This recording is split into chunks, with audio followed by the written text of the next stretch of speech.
Hello again. Welcome to part 4 of our Technology Management Lecture Series.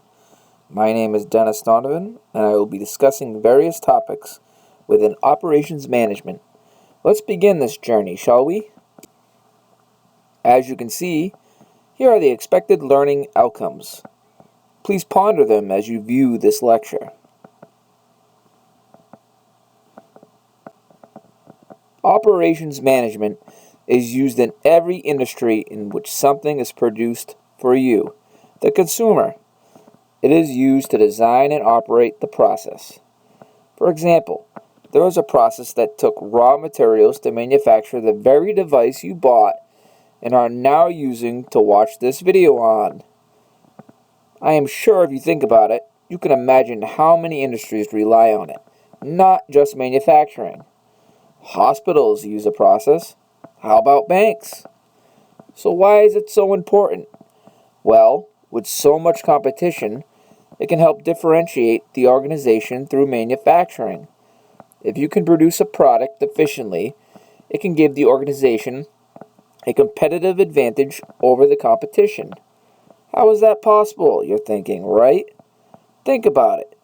When productivity increases, product costs decline, which can lead to a reduction in product price.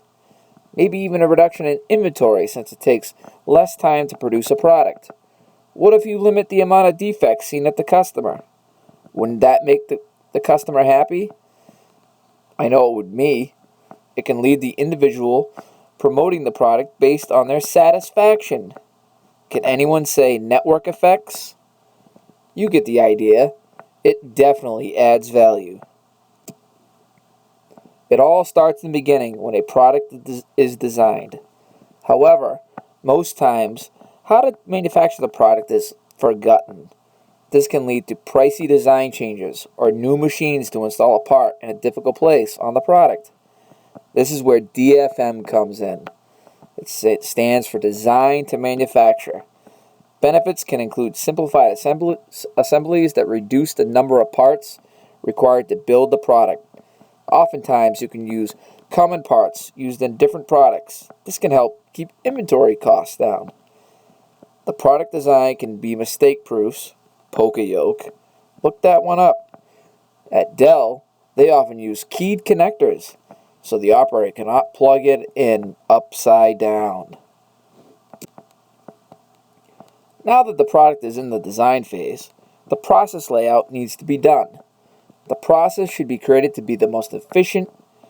You don't want to waste your employees' time by having them walk 20 steps to pick out a part and then bring it back to be assembled. It will only increase the cycle time, adding costs to the process. Now look at this picture. We can clearly see that the U-shaped line is far superior than the straight layout. It keeps the same process but reduces the number of employees, thus decreasing the cost of manufacturing. Now you can go tell your boss that you deserve that raise. Although inventory is considered an asset, it is the least liquid. As an investor, and an organization had a lot of inventory compared to a competitor, why would I invest in them? I might be thinking, are they not selling the products because they are of poor quality, priced too high? This is where inventory management comes in handy as an operations manager. Is it possible the suppliers can hold the inventory? Maybe just-in-time inventory system can be used. The idea is to have just enough inventory on hand to fill orders without carrying excessive amounts.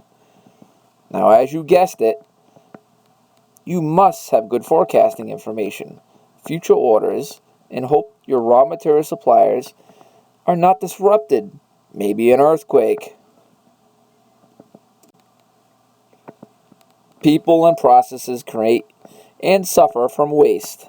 It's just the way it is. Because some waste is inherent in every process, we need to identify the waste, correct the ineffective processes, and sustain the positive changes. This is where lean comes in. With little cost An effective way to increase efficiency is to eliminate waste. One good example is 5S. It stands for sort, set, and order, shine, standardize, and sustain. By reducing clutter, organizing the belongings, cleaning the area, posting guidelines of keeping it orderly, and of course sustaining the area, that's the most difficult part, the work area becomes organized and less of a safety issue. The search time for parts or tools is reduced since everything is in its proper place. Now let's say our organization is machining widgets and it must fall within a certain tolerance. The operations manager can use a statistical control chart, otherwise known as the SPC, to ensure it stays within that parameter so it does not ship to the customers outside of the specification. That would be bad for business. SPC is a major prevention technique by which a process is monitored and controlled to catch defects. The data is a starting point to analyzing why the process is not conforming. It may be attributed to a new or inexperienced operator over adjusting a process, or the machines used are out of tolerance or in need of repair. This can lead to adjusting the time between maintenance of machines or the need for additional training of new hires. It's a very powerful tool, and it's not just for manufacturing plants. In this example of the chart given by author from the supplemental material, it can be used in hospitals. If there are too many patient falls like in June of 2005, they will have to start reviewing procedures to ensure the quality of care remains high. This can ultimately affect the brand. Now, would you want to go to a hospital in which the nurse may drop you? I sure wouldn't. There are various patterns that the operations manager will have to look for. Obviously, any data point outside the control limits signal an out-of-control condition. However, there are early warning signs that something abnormal is occurring. One indication that a process shift has occurred is having 7 successive points below or above the process average, or maybe 7 successive points consistently rising or falling. Bring your attention to the example. Take a close look and try to identify a potential trend that the operations manager should be concerned about.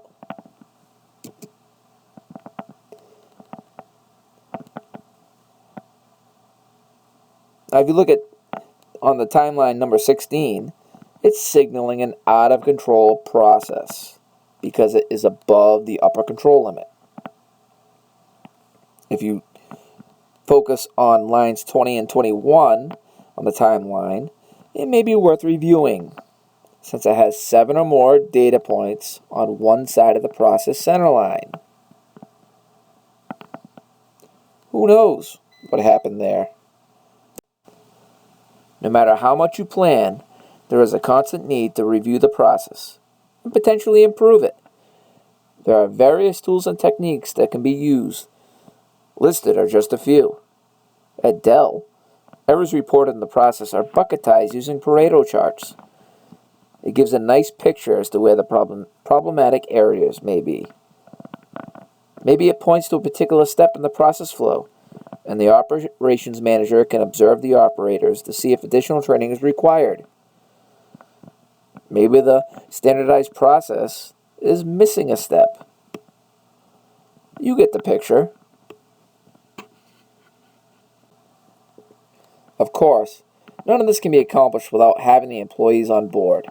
By training your employees in some of the tools mentioned in this lecture or having them involved, maybe as a part of an improvement team to voice their opinion, with appreciation attached to recognize a job well done, it can give them the ability and power to diagnose and correct the day-to-day activities. Some words come to mind, such as trust, creativity, empowerment, pride in your work, even elevating the overall abilities of the team. All of this can make people feel satisfied.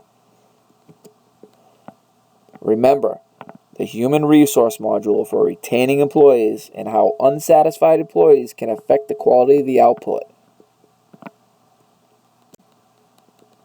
Well, that wraps it up, but I invite you to review the following questions. It may help to reinforce the learning outcomes for this lecture. It is okay to go back and review the topics contained in the video before answering the questions. I encourage you to view the supplemental material outlined in this lecture. Now, if you find a particular subject exciting, feel free to do some more research on your own. Thank you. See you next week when we take a closer look at internal and external communications.